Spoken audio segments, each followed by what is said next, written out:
안녕하십니까. 산업안전을 강의하는 최윤정입니다.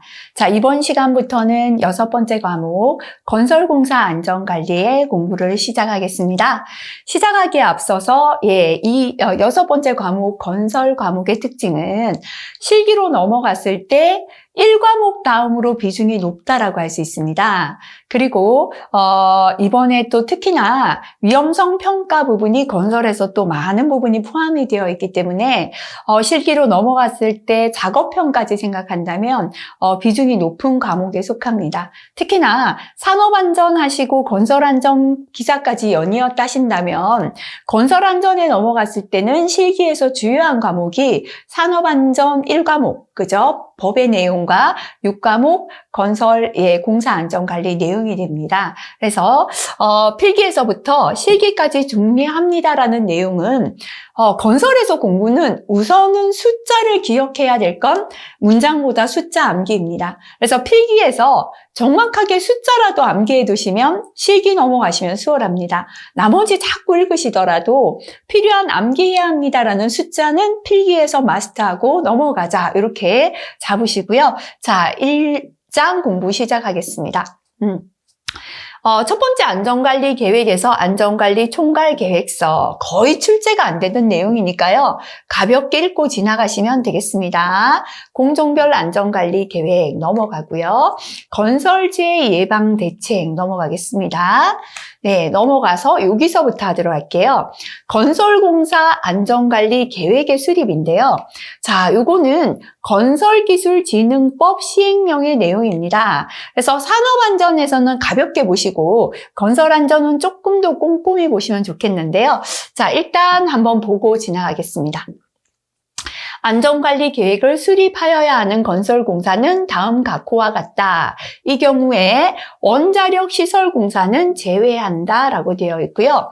해당 건설공사가 유해위험 방지 계획을 수립해야 하는 건설공사에 해당하는 경우에는 해당 계획과 안전관리 계획을 통합하여 작성할 수 있다. 그래서 건설기술진흥법에서의 안전관리 계획과 산업안전보건법에서 유해위험 방지 계획을 통합해서 작성할 수 있다라고 되어 있습니다.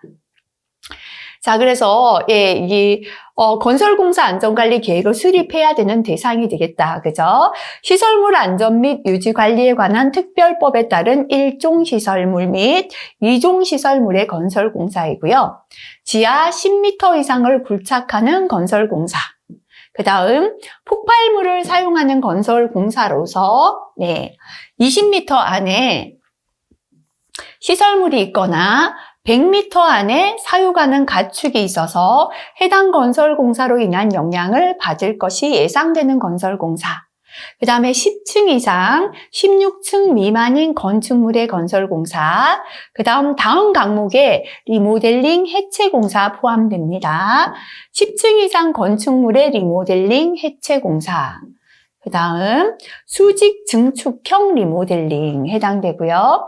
건설기계 관리법에 따라 등록된 다음 강목의 어느 하나에 해당하는 건설기계를 사용하는 건설공사에 해당됩니다. 천공기는 높이가 10m 이상일 때고요. 항타 및 항타기 항발기고 타워 크레인. 자, 그 다음에 다음 각호 건설 구조물 사용할 때입니다. 가설 구조물인데요. 높이가 31m 이상일 때 이게 한번 필기 출제된 것 같습니다. 작업발판 일체형 거푸집, 높이가 5m 이상 되는 거푸집 동발이 해당됩니다. 터널 지보공 또는 높이가 2m 이상 되는 흙막이 지보공, 동력을 이용하여 움직이는 가설 구조물. 암기까지 할 필요는 없습니다. 전체적으로 한번 훑고 지나가시고요. 자, 또 그냥 한번 보시고 기출에 나왔을 때 문제통에서 익혀도 되는 문제 내용입니다. 그렇게 자주 출제되는 내용은 아니다라고 보시면 되고요. 산업안전보건법의 내용이 아니다 보니까 나머지 내용들은 스스로 한번 읽고 지나가셔도 상관없겠습니다. 자, 역시나 이제 우리 안전에서는 다른 법규보다는 산업안전보건법의 내용이 실기까지 가는 중요한 내용입니다. 자, 그래서 건설업 등의 산업재해 예방에 대해서 산업안전보건법의 내용을 살펴보도록 하겠습니다. 건설공사 발주자의 산업재해 예방 조치. 총 공사 금액이 50억 원 이상인 건설공사 발주자는, 발주자라는 건 내가 건설공사를 계획해서 이렇게 시공하겠다 계획을 잡고 잡은 분이죠. 그죠? 그래서 계획하고 설계하고 시공을 다른 사람한테 맡길 수도 있고 어쨌거나 공사를 계획한 발주자는 산업재해 예방을 위하여 건설공사 계획, 설계, 시공 단계에서 다음과 구분에 따른 조치를 해야 한다. 그죠? 그러면 공사 금액이 50억 원 이상 되는 건설공사 발주자가 해야 되는 조치가 되겠죠. 자, 건설공사 계획 단계입니다. 해당 건설공사에서 중점적으로 관리해야 할 유해 위험 요인과 이의 감소 방안을 포함한 기본 안전보건 대장을 작성해야 한다. 그래서 계획 단계에서는 기본 안전보건 대장을 작성한다. 기억하시고요. 그 다음에 이제 계획했고 설계 단계 넘어갑니다. 자, 계획 단계에서 기본 안전보건 대장을 작성했죠. 요거를 설계자에게 제공해서 이 기본 안전보건 대장이 그죠? 이렇게 포함되어야겠죠? 설계자로 하여금 유해 위험 요인의 감소 방안을 포함한 설계 안전보건 대장을 작성하게 하고 이를 확인해야 한다. 그래서 계획 단계에서는 기본 안전보건 대장 작성했습니다. 설계 단계 넘어가면 기본 안전보건 대장을 설계자에게 제공해서 설계 안전보건 대장을 작성하게 해야 합니다. 자, 그 다음에 이제 설계대로 시공하는 시공 단계가 됩니다. 건설공사 발주자로부터 건설공사를 최초로 도급받은 수급인에게, 수급인은 뭐냐면 발주자, 내가 계획을 했지만 이거를 공사를 내가 다 할 수 없기 때문에 일부 공사를 맡깁니다. 그죠? 공사를 받은 사람이 수급인이 되겠죠. 자, 그러면 설계 안전보건 대장을 공사를 하는 수급인에게 제공해야지 그 내용을 알 수 있겠죠. 그래서 최초로 도급받은 수급인에게 설계 안전보건 대장을 제공하고 수급인에게 이를 반영하여 안전한 작업을 위한 공사안전보건 대장을 작성하게 하고 그 이행 여부를 확인하라. 그죠? 그래서 마지막 시공 단계에서는 최초 도급받은 수급인에게 설계 안전보건 대장 제공하고 수급인은 공사안전보건 대장을 작성해야 된다라는 내용입니다. 최근 들어서는 실기에 딱 한번 출제되었습니다. 그래서 한번 기억하고 넘어가시고요.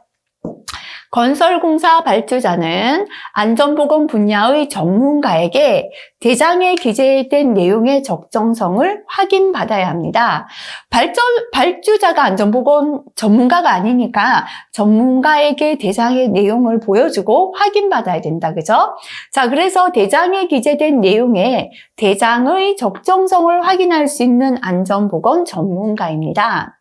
자, 건설안전 분야의 건설안전 분야 산업안전 지도사 자격을 가진 사람, 건설안전 기술사 자격 가진 사람, 건설안전 기사 자격을 취득한 후에 건설안전 분야에서 3년 이상의 실무 경력이 있는 사람, 건설안전 산업기사 자격증을 취득한 후에 건설안전 분야 5년 이상의 실무 경력이 있는 사람, 그죠?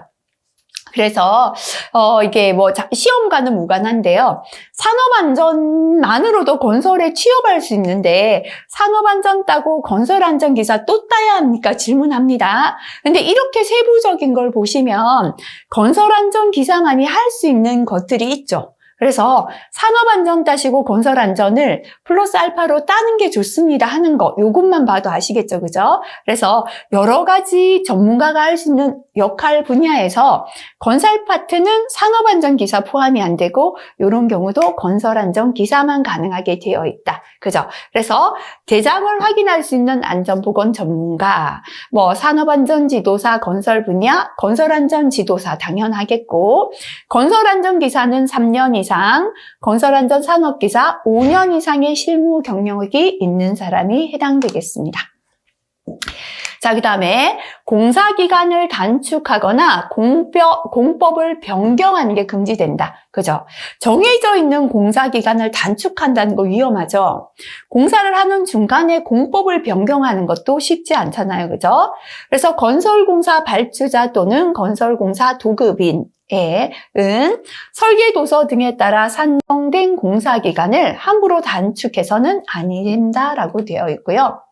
건설공사 발주자 또는 건설공사 도급인은 공사비를 줄이기 위하여 위험 있는 공법을 사용하거나 정당한 사유 없이는 정해진 공법을 변경해서는 아니 된다라는 내용입니다.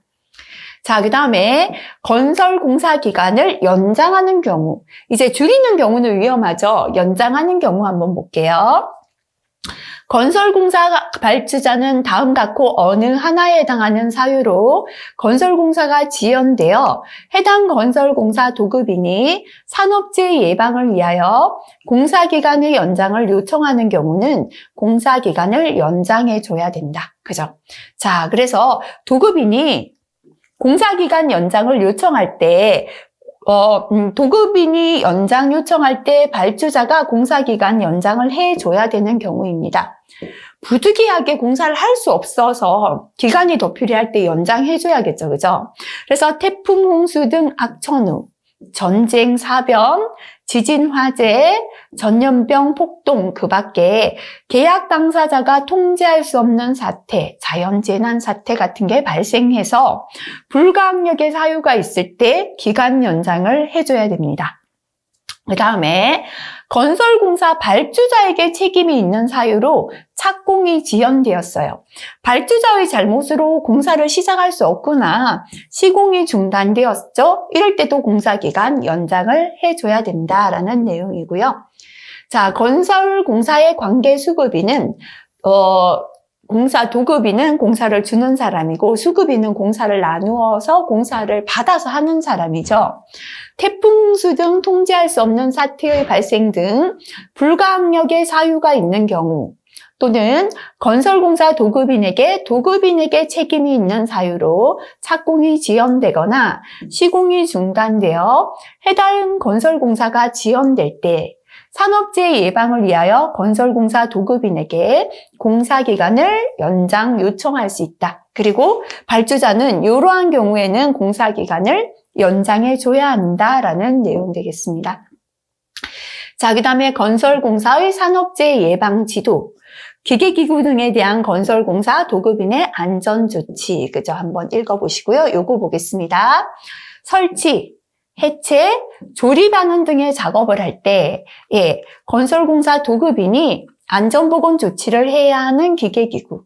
자, 일단은 높이 올라가는 기계들은요, 설치하거나 조립하거나 해체할 때 붕괴될 우려가 있죠. 그래서 이렇게 설치나 해체나 조립할 때 도급인이 안전보건 조치를 해야 하는 기계기구는 높이 올라가는 거 생각하시면 타워 크레인, 건설용 리프트, 아파트에 사람이나 자재 싣고 올라가는 리프트, 그죠? 최하층에서 꼭대기까지 올라가잖아요. 항타기, 그죠? 해모나 동력을 사용하여 말뚝을 박는 기계고요. 기다란 말뚝을 박고, 박힌 말뚝을 빼내는 항발기, 역시나 기계 자체가 굉장히 높이 올라가죠. 그래서 타워 크레인, 건설용 리프트, 항타기 항발기는 설치, 해체, 조립할 때 도급인이 안전보건 조치를 하여야 하는 기계기구이다. 그죠? 자, 그 다음에 산업안전보건법의 안전조치 한번 보겠습니다. 자, 1번 한번 읽어보시고요. 2번 넘어가겠습니다. 사업주는 근로자가 다음 각호의 어느 하나에 해당하는 장소에서, 그죠? 작업을 할 때 발생할 수 있는 산업재해를 예방하기 위하여 필요한 조치를 해야 한다. 다시 말하면 산업재해 예방을 위하여 필요한 조치를 하여야 하는 장소다라고 할 수 있겠죠. 자, 그러면 사업주가 산업재해 예방을 해야 하는 장소는 어디인가? 그죠? 첫 번째는 근로자가 추락할 위험이 있는 장소입니다. 두 번째는 토사나 건축물이 붕괴할 우려가 있는 장소. 세 번째는 물체가 떨어지거나 날아올 위험. 이게 낙하비례죠. 낙하비례라고 머리에 간단하게 기억하시고 적으실 때는 떨어지거나 날아올 위험이 있는 장소. 네 번째, 천재지변으로 인한 위험이 발생할 우려가 있는 장소는 사업주가 산업재해 예방을 위하여 필요한 조치를 해야 한다. 그죠? 추락, 붕괴, 떨어지거나 날아올 위험, 천재지변으로 인한 위험이 발생할 우려 있는 장소이다. 자, 기억하시고요.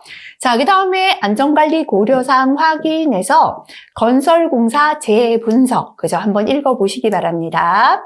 자, 그 다음에 출입의 금지, 이것도 한번 읽어보시면 되겠습니다. 잘 나오지 않는 사항, 그죠? 이런 거 조금 넘어가겠습니다. 자, 한번 스스로 읽고 지나가시고요. 자, 이제 집안조사부터 넘어갈게요. 집안의 조사인데요. 집안조사가 무엇인가 그냥 참고로 읽어볼게요. 집안을 구성하는 지층의 분포, 흙의 성질, 지하수 상태 등을 알아내어서 구조물을 설계하거나 시공에 필요한 기초적인 자료를 얻기 위한 조사. 그죠? 요거를 집안조사다라고 합니다. 그래서 땅 깊이에 있는 걸 일단 조사를 해야 되니까요. 지하탐사법이다. 그죠? 텃파보기가 있습니다. 삽으로 실제 집안을 파보는 거죠. 굴착해 보는 건데요. 깊이까지 못하겠죠. 경미한 건물에만 이용됩니다. 짚어보기, 예, 탐사적인데요. 직경이 9mm 정도의 철봉을 손으로 지층에 철봉을 땅에 꽂아보는 거죠. 집안의 울림이나 꽂히는 속도 등으로 집안의 상태를 판단하는 것이고요. 물리적인 탐사법은 전기 저항, 탄성파, 강제 진동파 이런 걸 보내요. 그래서 파장이 어떻게 변화되는가? 예, 여기서부터는 어떻게 바뀐다. 이런 방법으로 네, 죄송합니다. 집안을 판단하는 방법이 되겠습니다. 자, 그 다음에 두 번째 사운딩 테스트가 나왔습니다. 사운딩 테스트다라는 건 저항체를 지중해 삽입해서 저항체를 땅속에 삽입해서 그 저항력에 의해서 흙의 저항이나 물리적인 성질을 측정하는 방법이 됩니다. 자, 표준관입시험, 그죠? 시험에 잘 나오고요. 실기까지도 나옵니다. 표준관입시험이 뭔가 한번 보도록 할게요. 표준 샘플러 63.5kg의 해머로 해도 되고 추로 해도 상관없습니다. 해머가 망치잖아요. 그래서 망치 무게가 63.5kg인 추 또는 해머로 높이는 75cm, 76으로 나올 때도 있습니다. 대략 집안에서부터 한 75cm 높이에서 추를 탕탕탕 이렇게 낙하를 시킵니다. 그러면 땅이 자꾸 무거운 추로 땅을 때려 박으니까 땅이 이렇게 땅속으로 관입되겠죠. 이때 관입량이 얼마냐면 30cm에 달하는 타격 횟수를 계산합니다. 그래서 30cm. 그죠? 예를 들어 볼게요. 63.5kg짜리 해머 망치를 들고 75cm 높이에서 땅을 탕탕 관입하는데요. 첫 번째 집안은 3회 만에 30cm가 쑥 내려갔습니다. 두 번째 집안은 30회 만에 30cm가 내려갔습니다. 어떤 집안이 더 단단하다라고 할 수 있을까요? 그죠? 30회 집안이겠죠. 이렇게 뭐를 구한다? 타격 횟수를 가지고 어떤 집안인가 하면요. 사질 집안, 모래 집안의 밀도, 단단하기를 측정하는 방법입니다. 자, 그럼 왜 모래 집안은 이렇게 두드려야 되는가 하면요. 모래는 점착력이 없죠. 우리가 보기에는 붙어 있는 것 같지만 진흙은 점착력, 붙어있는 힘이 있는데요. 모래는 점착력이 없어요. 그래서 이런 집안에, 모래 집안에 뚝뚝 떨어져 있는 모래에 건물을 지어버리면 이제 건물의 하중이 부과되죠. 밑으로 내려갈 공간이 있죠. 무거우니까 축축 내려가자. 나중에 땅이 이렇게 축 처지는 거예요. 그래서 모래는 뭐 해야 된다? 점착력이 없어서 떨어져 있기 때문에 다져봐야 한다. 그죠? 그래야 두드려서 다져보면 얼마만큼 이 모래가 단단한가 밀도를 측정할 수 있다. 그죠? 그래서 전체적으로 한번 정리해 볼게요. 몇 킬로그램? 63.5kg의 해머 또는 추로 75cm 높이에서 추를 낙하시킵니다. 관입량 얼마? 30cm에 달하는 뭐를 가지고 타격 횟수를 가지고 뭐를 알아내었다? 사질 지반, 모래 지반의 밀도, 단단하기를 측정하는 방법입니다. 자, 그러면 타격 횟수가 어떠한 지반이? 타격 횟수 값이 클수록 어떠하다? 단단하다, 그죠? 밀실한 토질이다 라고 판정할 수 있겠습니다. 자, 그런데 이 표준 간입 시험에 판정까지도 한 번씩 실기에도 나옵니다. 타격 횟수가 4회 미만일 때는 대단히 연약하다라고 봅니다. 4회에서 10회까지는 연약한 지반이다라고 보고요. 10에서 30회까지는 보통 지반이 되겠습니다. 30에서 50회는 밀실한 지반이고요. 50회 이상에서는 대단히 밀실한 지반이다라고 판정할 수 있습니다. 다시 한번 보겠습니다. 4회 미만은 대단히 연약하다. 4회에서 10회는 연약하다. 10에서 30회 보통 지반, 30에서 50회는 밀실하고 50회 이상은 대단히 밀실한 지반이다. 이거 기억하시고요. 자, 그 다음에 두 번째 사운딩 테스트가 베인 테스트가 되겠습니다. 베인 테스트의 베인이 뭐냐면 회전하는 날개를 베인이라고 합니다. 그래서 회전 날개를 가지고 테스트하는데요.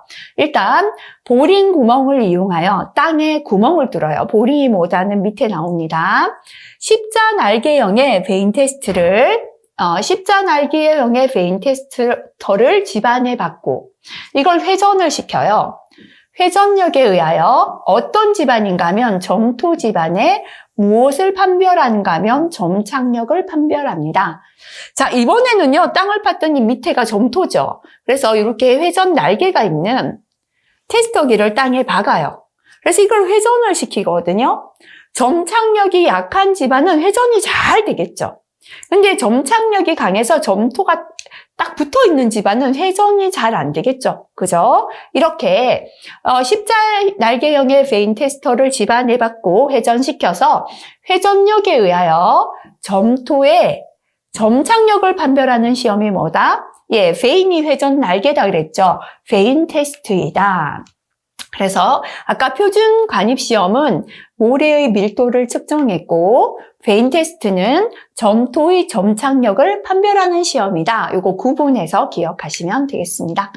자, 그 다음에 보링은 실기는 잘 안 나와요. 필기용이다 보시면 됩니다. 자주 나오진 않습니다. 자, 일단 보링한다 하면 지중해 철판을 꽂아서 천공한다. 땅에 구멍을 뚫어요. 거기 구멍을 통해서 토사를 채취, 그 흙을 가지고 집안 조사하는 것입니다. 자, 그래서 보링할 때 주의사항은 보링의 깊이는 경미한 건물은 기초폭이 한 1.5에서 2배, 지지층 이상으로 하고요. 보링하는 간격은 약 30m. 그죠? 한쪽에 보링을 했죠? 30m 떨어져서 또 구멍 뚫고, 그죠? 보링하는 간격은 대략 한 30m 간격이다라는 거고요. 자, 그러면 중간 지점은 어떻게 하는가? 물리적 탐사법. 자, 중간 지점 다 땅을 팔 수는 없죠. 파장을 보냈더니 여기서부터 이렇게 바뀌어요. 그죠? 여기서부터 진흙이고 모래가 시작되네. 이렇게 중간에는 물리적인 탐사법을 이용해서 알아내고요. 한 장소에 한 개만 파서 모래다 할 수는 없죠. 한 장소에서 3개소 이상 실시합니다. 그리고 항상 날이 땅으로 들어갈 때는 수직으로 파야 합니다. 45도 이렇게 기울어지면 날이 부러지는 사고 납니다. 그래서 항상 땅속으로 날이 들어갈 땐 수직으로 해야 한다. 그죠? 그리고 채취한 시료는 충분히 양생해서 검사합니다. 보링의 종류가 한 번씩 필기 시험 출제됩니다. 회전식 보링은 우리가 땅을 파고들 때 회전하는 게 제일 쉽죠. 그래서 천공하는 날을 회전시켜 천공에 구멍을 뚫는 방법이고요. 가장 많이 사용되는 방법이 됩니다. 지질의 상태를 가장 또한 정확하게 파악하는 방법도 회전식 보링이 되겠습니다. 수세식은 이제 물을 사용하는 거다, 그죠? 보링내 선단에서 물을 뿜어내요. 밑에서부터 물을 뿜으면 흙이 함께 딸려 올라오겠죠? 그래서 나온 진흙물을 침전시켜서 분석하는데요. 깊은 지층을 조사할 때 사용합니다. 그 다음에 충격식 보링은 충격을 가해서 파쇄하는 거예요. 충격에 의해 파쇄되는 토사나 암석, 그죠? 암석을 충격에 의해 파쇄해서 분석할 때 쓰고요. 오거를 우리가 송곳이랍니다. 송곳은 그냥 찔러보는 거죠. 그래서 깊이가 대략 한 10m 이내의 시추에 사용되고요. 얕은 점토층의 분석에 사용되는 게 오거 보링이 되겠습니다. 자, 그 다음에 이제 샘플링하는 방법은 불교란 시료는 자연 상태로 흩어지지 않게 시료를 채취한 것을 뜻합니다. thin wall sampling, 그래서 이게 과거에 한 번씩 필기 나왔는데요. 연약점토 사질 집안에 적합한 샘플링 방법이 thin wall sampling이다. 요 정도 한번 그냥 나머지 보고 지나가시면 되겠습니다. 자, 그 다음에 토질 시험 방법, 요거는 잘 출제 안 되는 내용이에요. 가볍게 스스로 한번 읽어보시면 되겠습니다. 예, 마찬가지 시공 계획까지고요. 그 다음 또 중요한 내용이 집안의 이상 현상 및 안전 대책이 되겠습니다. 집안의 부동침하다, 그죠? 건물을 이렇게 집안을 사서 건물을 지었더니요. 땅이 이렇게 건물의 하중이 자꾸 작용하니까 침하되어 버리는 거죠. 그죠? 이러한 현상이 부동침하인데요. 원인은 무엇인가 하면 원래 연약한 집안, 예를 들어서 땅 속의 흙이 전부 다 점토예요. 점토가 너무 강도가 약하다 보니까 이 건물의 하중을 다 견디지 못하는 거죠. 점토가 견딜 수 있는 하중은 요것밖에 안 되는데 2배의 하중이 내려오니까 안 되겠다. 밑으로 처질 수 있겠죠. 그 다음에 지하수 물은 강도 저하, 강도 저하 1순위다 할 수 있어요. 물이에요. 자, 물이 많은 집안은 흙이 붕괴가 됩니다. 왜냐하면 흙과 흙 사이의 점착력을 제로로 만들어버려요. 물이 흙과 흙 사이를 싹 지나가 버리니까 흙이 붙어 있을 수 없죠. 그래서 강도 저하에 의해서 붕괴시킨 1순위 지하수다 보면 되고요. 그 다음에 이렇게 경사진 집안은 아무래도 하중 분포가 균일하지 못하니까 건물 지었을 때 이렇게 부동침하 생기기 쉽겠죠. 자, 이러한 집안은 그냥 건물을 지으면 안 되고 개량해야 합니다. 그죠? 그래서 집안을 개량하는 공법입니다.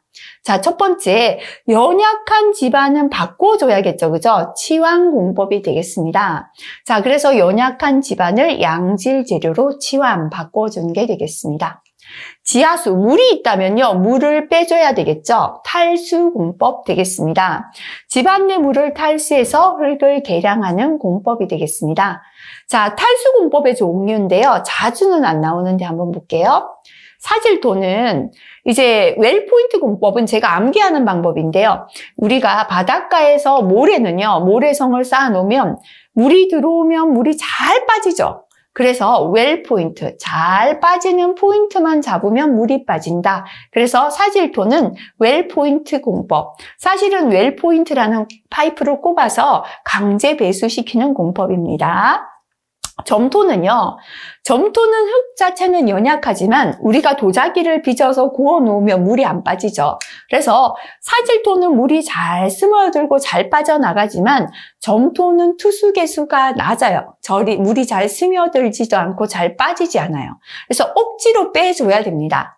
샌드는 뭐냐면 모래죠. 그래서 점토층 중간에 모래층을 만들어 두면 물들은 투수 계수가 좋은 모래 쪽으로 들어가겠죠. 나중에 요거를 빼내면 물이 함께 빠지게 모래를 사용하는 샌드 드레인 공법. 페이퍼는 종이잖아요. 그래서 물을 잘 흡수하는 종이를 사용하는 페이퍼 드레인 공법. 진공 배수 공법은 압력차겠죠. 그 한쪽은 진공이고 압력이 있다면 밀어서 물을 빼낼 수 있다, 그죠? 그래서 점토는 잘 안 빠지니까 억지로 빼내자. 샌드 드레인, 페이퍼 드레인, 진공 배수 공법은 점토층이고, 물이 잘 빠지는 사질토는 좋은 포인트만 잡자. 웰 포인트 공법은 사질토다. 이렇게 한번 기억해 보시기 바라겠습니다. 자, 그 다음에 이제 강화하는 공법이죠. 그죠? 다진 말뚝 공법은 말뚝을 만들어요. 여기에 건물을 지었더니 이 집안의 힘만으로 건물을 다 못 받쳐주죠. 밑에 말뚝을 만들어서 말뚝이 일부 건물의 하중을 받아주게 해도 되겠죠. 다진 말뚝공법.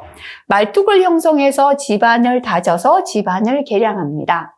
주입공법은 약액을 넣어주거나 시멘트를 주입해서 점착력 있게 해줘도 되겠다. 그죠? 제하공법은 하중을 미리 가한다라는 건데요. 연약 집안에 미리 하중을 가하여 흙을 안밀시키는 거예요. 그래서 하중을 가해버리면 흙길이 처질 수 있는 만큼 안밀되어 버리겠죠. 그 다음에 건물을 짓는 거죠. 그래서 다진말뚝공법, 주입공법, 제하공법, 위에서 있는 탈수공법, 치왕공법, 이런 공법들이 지방개량 공법이 되겠습니다. 자, 제하공법, 미리 하중을 가하는 제하공법에는 선행제하, 압성토, 사면선단제하 이런 공법들도 제하공법에 속한다 보시고요. 자, 그 다음에 요게 한 번씩 필기 나옵니다. 언더피닝 공법. 언더는 지하에 제가 암기하기 쉽게 핀을 박아 보강하자 이렇게 기억하는데요. 어떨 때 쓰냐면 기존 구조물에 건물이 여기 기존 구조물이 있거든요. 네, 구조물이 여기 있는데 근접해서 뭔가를 한 게 시공을 하려니까 근접하여 시공하다 보니 기존 구조물을 약해질 수 있는 거예요. 옆에 건물을 짓는다고 뭐 땅을 파거나 진동을 가거나 하니까 원래 있던 구조물이 약해질 수 있죠. 이렇게 기존 구조물을 보호하기 위해 하는 게 뭐냐면 기존 구조물에 근접해서 시공할 때 기존 구조물을 보호하기 위한 공법이 언더피닝 공법이 됩니다. 기초 저면보다 깊은 구조물을 시공하거나 기존 구조물을 보호하기 위하여 기초의 하부, 언더에 보강하는데 언더피닝, 핀박아 보강해주자. 이렇게 기존 구조물을 보호하기 위한 공법이다. 요거 한번 기억하시면 좋겠습니다. 자, 그 다음에 자주는 안 나오는데요. 사질토하고 점토의 계량 공법을 구분해 봤습니다. 자, 일단 모래는 뭐 해야 된다? 점착력이 없기 때문에 모래는 뭐하라? 다져라. 이렇게 기억하시면 돼요.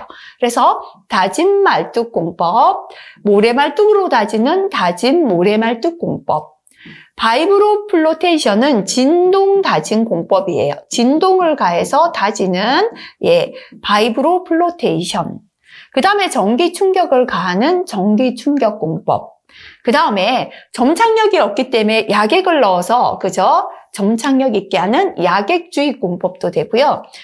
아까 탈수 공법에는 좋은 포인트 잡아라. 웰 포인트 공법 되겠죠. 그래서 다지는 건 다 모래 계량이다. 그죠? 다진 말뚝, 다진 모래 말뚝, 바이브로 플로테이션, 전기 충격 공법, 탈수 공법은 웰 포인트 공법 되겠습니다. 점성토는 흙 자체가 약하죠. 그래서 강한 흙으로 치환하는 치환 공법, 물을 빼는 탈수 공법, 미리 압력 가하는 제하 공법, 압성토 공법, 같은 공법, 그죠? 생석회 말뚝 공법 등은 점성토 계량 공법인데요. 필기에는 다진 말뚝, 다진 모래 말뚝, 특히나 바이브로 플로테이션 잘 나옵니다. 다 뭐다? 모래의 계량 공법이다. 이렇게 보시면 되겠습니다. 자, 그 다음에는 이제, 아까 집안의 이상현상이다라고 했는데요. 집안의 이상현상 두 가지입니다. 히빙 현상이 있고요. 다음에 넘어가면 보일링 현상이 있습니다. 이 두 가지의 원인과 현상을 방지하기 위한 대책이 실기까지 잘 출제가 됩니다. 그래서 첫 번째는 히빙 현상이 무엇인가 한번 보겠습니다. 어떤 집안인가 하면요. 연약한 점토 집안에서, 그죠? 흙을 판다고 굴착을 했거든요. 굴착에 의한 흙막이 내외면의 흙의 중량 차이. 요거를 토합차다라고 합니다. 인해서 굴착 저면의 흙이 부풀러 올라온다. 요건 다시 말하면 흙막이가 붕괴된다라고 설명해도 괜찮습니다. 네, 이렇게 한 개 적어두도록 할게요. 자, 그래서 붕괴되는 모양이 흙막이 바깥틀기 안으로 밀려든다. 요거까지 기억하시면 좋은데요. 자, 제가 한번 해볼게요. 흙을 굴착을 했거든요. 이렇게 흙을 팠고 이쪽은 팠는 흙이 쌓여 있어요. 근데 팠는 흙에 하부가 점토예요. 점토는 연약하죠. 힘이 없어요. 그런데 여기는 흙이 별로 없는데 이쪽 부분은 토합, 흙의 중량 차이, 여기 이렇게 토합이 작용하는 거예요. 그래서 여기 있는 흙이 일로 넘어오지 말라고 흙막이 벽체를 이렇게 설치를 해놨어요. 그런데 이 토합의 차 때문에 견디지를 못하고 흙이 파놨는 부분에 다시 불룩하게 올라와요. 그래서 흙막이가 붕괴되면서 흙이 다시 부풀어 올라오는 현상이다. 그래서 흙막이 밖에 있는 흙이 다시 안으로 밀려든다는 말은 흙막이가 붕괴된다라는 거죠. 그래서 제일 중요한 건 어떤 집안에서 연약한 점토 집안에서 뭐 때문에 생기는 현상이죠? 여기는 흙이 없는데 여기는 많이 쌓여 있죠. 흙의 중량차 또는 토합의 차로 인하여 결국 어떻게 되는 겁니까? 흙막이가 이 세워놓은 흙막이 벽이 견디지 못하고 넘어져요. 흙막이가 붕괴되는 현상인데요. 흙이 다시 부풀어 오른다. 그 말은 흙막이 밖에 있는 흙이 붕괴되면서 다시 안으로 밀려든다라는 거죠. 그죠? 자, 그러면 원인이 무엇인가 한번 보도록 하겠습니다. 네, 원인은 배면 지방과 텃파기 저면과의 토합의 차. 흙을 팠는 부분은 흙이 별로 없는데 쌓여있는 부분 흙이 너무 많으니까 못 견디고 넘어지는 거죠. 그죠? 자, 하부가 연약한 점토 집안, 연약 집안이고 하부 집안의 강성이 부족하기 때문에요. 붕괴라는 건 밑에가 튼튼하면 위에 흙을 다 버텨주는데 아래가 약한데 많이 쌓아놓으니까 아이고 못 견디겠다 넘어지는 게 붕괴죠. 그래서 연약 집안이고 하부의 강성이 부족하기 때문입니다. 그 다음에 지표면의 토사 적시 등 과제야 너무 많이 쌓았기 때문이다. 그죠? 그리고 흙막이 밑둥넣기 부족이라는 건 아까 흙이 쌓여 있을 때 이걸 막아주는 흙막이 벽체를 땅속에 깊이 묻었다면 흙이 넘어와도 견디겠죠. 근데 깊이 안 묻고 요거를 얕게 묻어 놓으니까 흙이 붕괴되면 같이 넘어지는 거죠. 그래서 흙막이 벽에 밑둥넣기가 부족하다라고 해도 되겠습니다. 자, 그래서 히빙의 발생 원인 다시 보면 토합의 차, 연약 집안이나 하부 집안의 강성의 부족, 과제야 많이 쌓은 것이고요. 흙막이 밑둥넣기 부족이 원인이 되겠습니다. 자, 그렇다면 히빙 현상 방지 대책. 시험에는 방지 대책이 더 잘 나옵니다. 연약한 집안이기 때문에요. 하부가 연약하니까 이걸 어떻게 할까요? 지방 계량해도 되겠죠? 양질 재료로 집안을 계량합니다. 또는 흙의 전당 강도를 높여준다 해도 되겠습니다. 자, 그 다음에 흙막이 밑둥넣기가 부족하다 그랬죠. 그죠? 그래서 시트 파일 등에 근입 심도를 검토한다. 근입이란 건 얼마나 깊게 묻었나 검토하는 건데요. 흙막이 벽체 근입 깊이를 깊게 한다라고 해도 되겠습니다. 자, 그 다음에 토합 때문에 붕괴가 되었죠. 과제야, 그죠? 그래서 너무 많이 쌓았기 때문에 요건 어떻게 하자? 상제 하중을 제거하자. 굴착 주변에 쌓여있는 흙을 좀 제거해 주는 거고요. 그 다음에 붕괴가 되었다는 건 저면이 약한 거죠. 굴착 저면에 토사 등의 인공 중력을 가중시킨다. 저면을 흙을 넣어서 다져준다는 뜻입니다. 그 다음에 저면을 보강하기 위하여 어스 앵커, 땅속에 앵커를 박아서 저면을 보강해줘도 됩니다. 그 다음에 굴착을 할 때 그냥 이렇게 굴착하는 거 말고 계단식, 소단을 두면서 이렇게 굴착하는 게 붕괴가 덜 돼요. 소단을 두면서 굴착하고요. 이거 틀린 거 아닙니까? 질문 되게 많이 올라옵니다. 앞에서 웰포인트 공법은 모래의 사질 지반의 탈수공법이라고 했는데 희빙은 연약한 점토 지방에서 생기는데 왜 웰포인트 공법을 씁니까? 라고 했는데요. 물론 토합의 차 때문에 붕괴가 되지만 주변에 물이 있다면 붕괴는 더 잘 생기겠죠. 그래서 주변에 웰포인트는 파이프를 꽂아서 강제로 배수하는 공법이라서 희빙 현상을 방지하기 위해서 주변의 웰포인트를 병행하는 것도 대책이 되겠습니다. 그래서 이거 대책 한 번 더 볼게요. 자, 양질의 재료로 집안을 개량해 줍니다. 하부를 보강하기 위하여 어스 앵커 설치합니다. 흙막이 벽이 넘어지지 않도록 근입심도 검토하는데요. 흙막이 벽체 근입 깊이를 깊게 합니다. 주변에 지하수가 있다면 붕괴는 더 잘 되기 때문에 굴착 주변을 웰포인트 공법을 병행한다. 가능합니다. 그리고 그냥 굴착보다는 소단, 계단식 굴착을 하고요. 쌓여있는 하중이 너무 많아서니까 쌓여있는 상재 하중을 제거해줘도 되고 그리고 저면을 더 강도 있게 굴착 저면을 토사 등으로 인공 중력을 가중시켜 흙을 다져줘도 된다. 그죠? 토류벽의 배면 토합을 경감하고 흙을 좀 제거한다는 거죠. 약액 주입이나 탈수 공법을 적용하는 것도 대책이 되겠습니다. 자, 넘어가서 그러면 이번은 보일링 현상을 보도록 할게요. 우리가 보일링이라는 건 연필로 끓는다라는 뜻이에요. 끓는다. 그죠? 우리가 끓으려면 뭐가 필요해요? 물이 잘 스며드는 집안 어디예요? 사질 집안이다. 이렇게 연결시켜도 되겠습니다. 그래서 히빙하고 비교할 때 보일링은 끓는다는 뜻이니까 끓으려면 물이고 물이 잘 스며드는 사질 집안이다. 이렇게 연결하면 보일링 구분될 것 같습니다. 그래서 보일링 현상은요. 어떤 집안에서? 사질 집안에서. 원인이 뭐냐면 굴착 저면과 흙막이 배면과의 수위차 또는 지하수 차로 인하여 지하수 때문에 자 어떻게 되는가?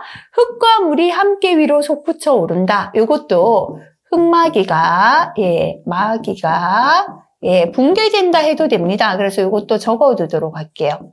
그런데 붕괴되는 모양이 아까는 히빙은 흙막이 밖에 흙이 안으로 밀려든다. 그래서 흙이 부풀어 오른다라고 했고요. 이번은 물 때문이다 보니까 흙과 물이 함께 솟구쳐 오른다. 이렇게 흙과 물이 함께 섞였다 해서 이걸 모래의 액상화 현상이다라고도 말합니다.